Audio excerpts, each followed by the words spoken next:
Hello everyone, welcome to the course on Power Generation Transmission and Protection. We are discussing Module 5. In Module 5, today we are entering to Air Blast Circuit Breaker. Okay, different type of circuit breaker എന്നുള്ള ടോപ്പിക്കാണ് നമ്മൾ discuss ചെയ്തുകൊണ്ടിരിക്കുന്നത്. അതിൽ നമ്മൾ already പഠിച്ചു കഴിഞ്ഞത് oil circuit ബ്രേക്കറിനെ പറ്റിയിട്ടാണ്. ഇന്ന് പഠിക്കാൻ പോകുന്നത് എയർ ബ്ലാസ്റ്റ് സർക്യൂട്ട് ബ്രേക്കറിനെ പറ്റിയിട്ടാണ്. ഓക്കെ, എന്താണ് air blast circuit breaker? It employ A high pressure air blast act as an arc quenching medium. So we can say that the contacts, അതായത് fixed contact, moving contacts open in the flow of air blast. Okay, that established by the opening of blast valve.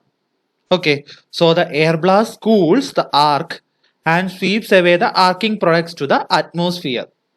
Okay, air blast എന്ത് ചെയ്യും? Arching പ്രൊഡക്ട്സിനെ ഒക്കെ ആ കാറ്റിന്റെ പവറിൽ അറ്റ്മോസ്ഫിയറിലൊക്കെ എടുത്ത് കളയും. So this rapidly increases the dielectric strength of the medium between contacts and that prevents from the re-establishing of the arc. So we can say that consequently the arc is extinguished and the flow of current is interrupted. Okay. Oil circuit breaker ne compare ചെയ്യുമ്പോൾ what are the advantages of air blast circuit breaker?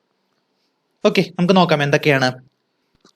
Risk of fire can be eliminated. Okay, risk of fire എന്ന് പറയുന്നത് അത് നമുക്ക് കുറവാണ്. So arcing products are completely removed by the blast, whereas oil deteriorates the successive operation and expense of regular oil replacement is avoided. നമുക്കറിയാം arching products ഈ air ബ്ലാസ്റ്റിൽ continuous ആയിട്ട് മാറ്റിക്കൊണ്ടിരിപ്പുണ്ട്, അല്ലെ മാറ്റി പോയിക്കൊണ്ടിരിക്കുന്നുണ്ട്. പക്ഷെ ഓയിലിൽ എന്ത് ചെയ്യുന്നുണ്ട്? ആർക്കിംഗ് പ്രൊഡക്ട്സ് കിടക്കുവാണ്. അപ്പൊ നമ്മൾ എന്ത് ചെയ്യണം? കണ്ടിന്യൂസ് ആയിട്ട് നമ്മൾ എന്ത് ചെയ്യേണ്ടി വരും?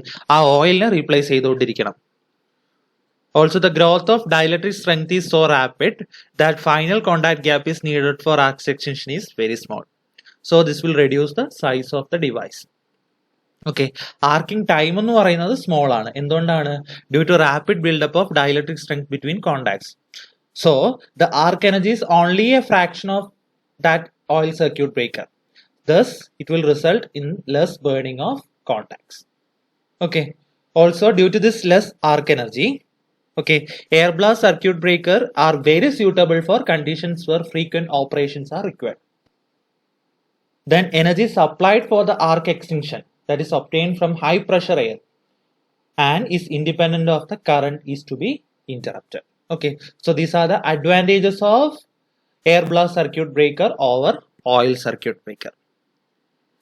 Ini, what are the disadvantages of? Okay, air has relatively inferior arc extinguishing property. Okay, arc extinguishing property എന്ന് പറയുന്നത് എയറിന് കുറച്ച് കുറവാണ്. Okay, also these air circuit breakers are very sensitive to the variations in the rate of rise of restriking voltage. Okay, restriking voltage RRV യുടെ value മാറുന്നതിനനുസരിച്ച് അതിന് sensitive ആണ് this thing എന്ന് പറയുന്നത്. So considerable maintenance is required for the compressor plant which supplies the air blast. Okay, also this air blast circuit breakers are finding wide applications in high voltage installations. Okay, majority of the circuit breakers for voltage beyond 110 kVAr of this type. Okay, ഇത്രയുമാണ് അതിന്റെ ഡിസഡ്വാൻറ്റേജസും കുറച്ച് ക്യാരക്ടറിസ്റ്റിക്സും. Okay, ഇനി what are the types of air blast circuit breaker? Okay, എങ്ങനെയാണ് അത് classify ചെയ്യുന്നത്? Depending upon the direction of air blast in relation to the arc. Okay, first one axial blast type. എന്താ അത്? Air blast is direct along the arc path. Okay, along the arc path figure 1 കാണുന്ന പോലെ along the ആർക്ക് പാത്തിലായിരിക്കും എന്ത് air blast direct ആവുന്നത്. ഇനി cross blast type ആണെങ്കിൽ air blast is directed at right angles to the arc path. Arc പാത്തിന് right angles ആയിട്ട് air blast. So cross blast type. Okay, then radial blast type. Okay, radial blast type ആണെങ്കിൽ air blast is direct radially. Okay, figure 3 കാണുന്ന പോലെ എന്താണ് radially ആയിട്ടായിരിക്കും air blast നമ്മൾ കടത്തിവിടുന്നത്. Okay, അതിൽ ആദ്യത്തെ നോക്കാം, axial blast air circuit breaker. Okay, axial blast എന്ന് പറയുമ്പോൾ ഓക്കെ അതിന്റെ പ്രധാനപ്പെട്ട കമ്പോണൻസ് ആണ് നിങ്ങൾക്ക് ഫിഗറിൽ കാണാൻ പറ്റുന്നത്. ഒരു fixed and a moving contacts that are held in the closed position. എങ്ങനെ? By a spring pressure under normal conditions. Okay, also we can say that ഒരു എയർ റിസർവോയർ അവിടെ കണക്ട് ചെയ്തിട്ടുണ്ട് ടു ദ ആർക്കിംഗ് ചേംബർ. ഏത് വഴിയാണ് ഇത് connect ചെയ്തിരിക്കുന്നത്? ഒരു air valve വഴി അത് കണക്ട് ചെയ്തിട്ടുണ്ട്. So this valve remains closed under normal conditions. പക്ഷേ opens automatically by the tripping impulse. എപ്പോഴെങ്കിലും ഫോൾസ് ഒക്കെയർ ചെയ്യുമ്പോൾ എന്ത് ചെയ്യും? ആ വാൽവ് ഓപ്പൺ ചെയ്യും. ഓക്കെ, അതായത് എപ്പോഴെങ്കിലും ഫോൾട്ട് ഒക്കർ ചെയ്തു എന്ന് വിചാരിക്കുക. സോ എന്ത് സംഭവിക്കും?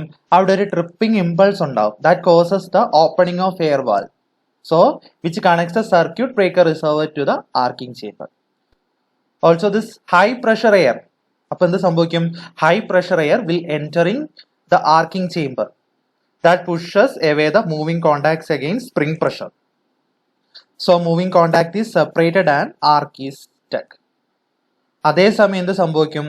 High pressure air blast flows along the arc and takes away the ionized gases along with it. So we can say that arc is extinguished and current flow is interrupted. Okay, അതുകൂടെ ശ്രദ്ധിക്കേണ്ട ഒരു കാര്യം എന്ന് വെച്ചാൽ ഇങ്ങനെയുള്ള circuit ബ്രേക്കറിന് contact separation is required for interruption is generally small, ഏകദേശം 1.75 centimetre or so. Okay, such a small gap may constitute the inadequate clearance for normal service voltage. Okay, so എന്ത് ചെയ്യാൻ പറ്റണം നമുക്ക്? An isolating switch that should be incorporated as a part of this type of circuit breaker. That switch ആണ് എന്ത് ചെയ്യുന്നത്? Opens immediately after fault interruption that provide the necessary clearance for insulation.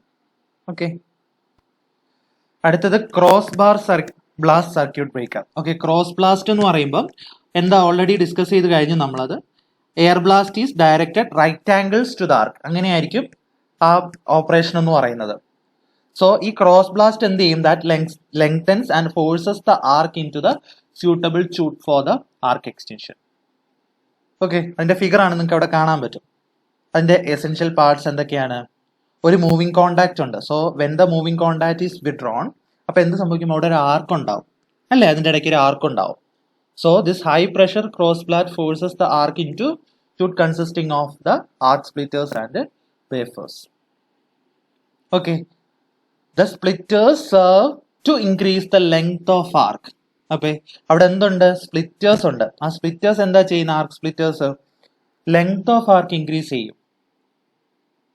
Okay, അപ്പൊ എന്താ സംഭവിക്കുന്നത്? Improved cooling ആയിരിക്കും ഇവിടെ.